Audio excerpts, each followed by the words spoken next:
Organisers of this week's protests against an increase in tuition fees at universities in England have promised more demonstrations in the weeks ahead. They say they still hope to reverse the government's decision, but could the risk of a repeat of Thursday's violent scenes damage rather than promote their cause? The 5-hour debate was set against a backdrop of more noisy student protests around Westminster. Again, police were stretched to contain the thousands of students and other demonstrators who'd converged on Parliament to vent their anger about the tripling of the fees. At moments, police fought to keep back protesters who tried to break through the police lines.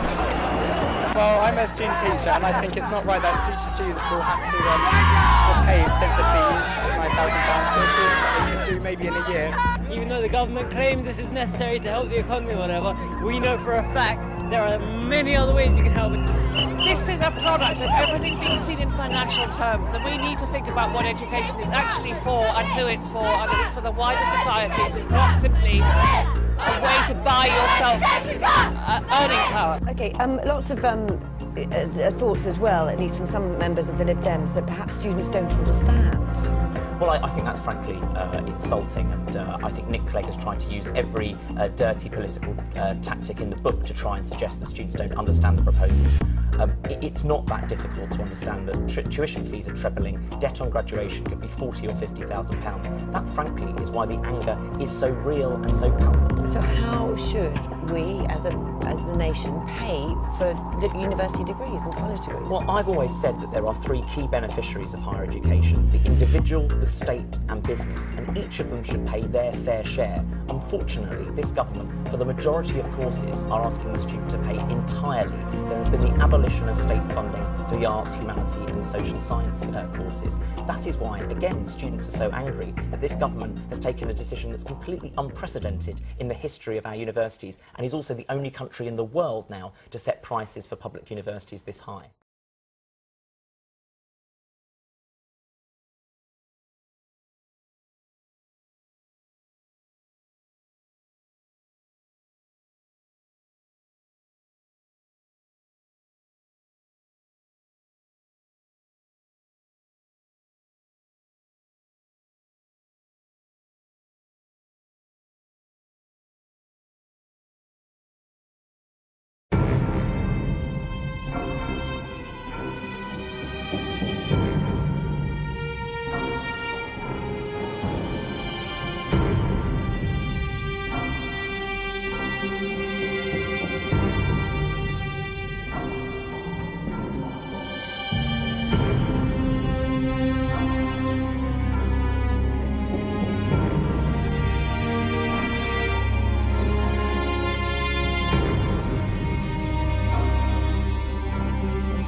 Of course, Woolworths is not the only high street retailer to close down or go into administration. But there's three things which mark out this company's demise above perhaps many other companies. And the first is the slow death of Woolworths. Its fortunes have been in dire straits for a long time, very early last year. Second, the sheer number of stores which are closing, more than 800, and the last 200 today, of course. And then finally, and perhaps most tragically, the sheer number of jobs that are being lost. 27,000 people will be out of work as a result of these store close downs. It's almost, some might say, symptomatic of the state of the British economy. And the question on everybody's lips is this: who'll be next?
the countdown has begun to the UK royal wedding.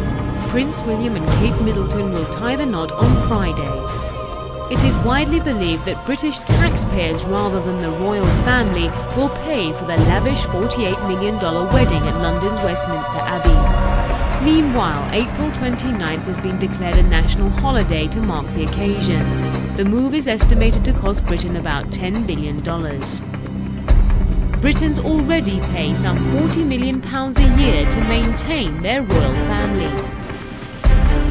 The April 29th royal extravaganza comes at a time of worsening economic conditions in Britain. Britain is grappling with a massive budget shortfall. More than 2.5 million Britons are unemployed. The government has taken austerity measures in an attempt to contain the country's huge budget deficit, and that has already sparked violent protests nationwide. Numbers!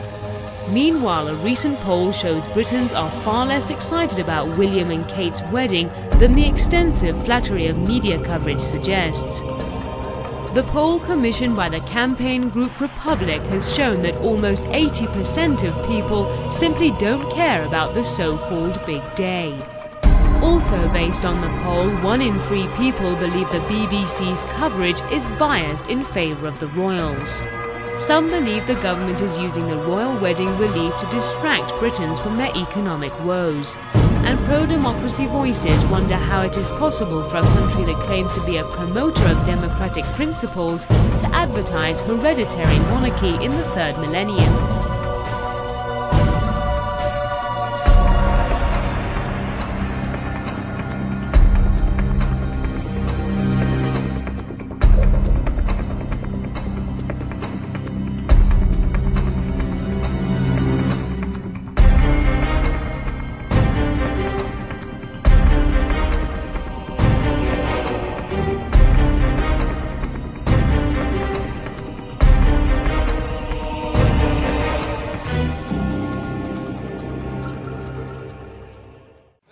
Average unit course is 3 years long.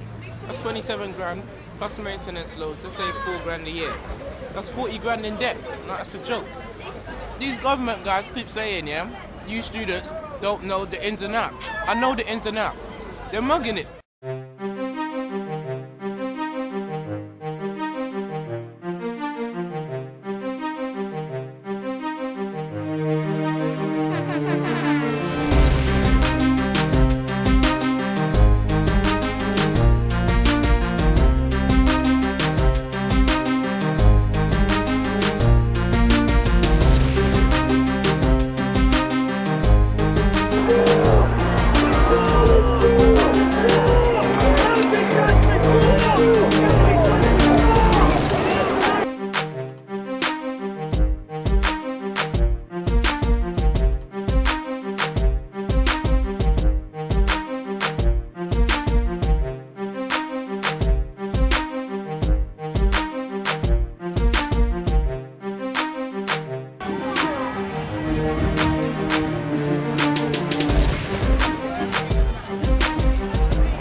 When your jobs get cut and your pension goes, we're begging to join us.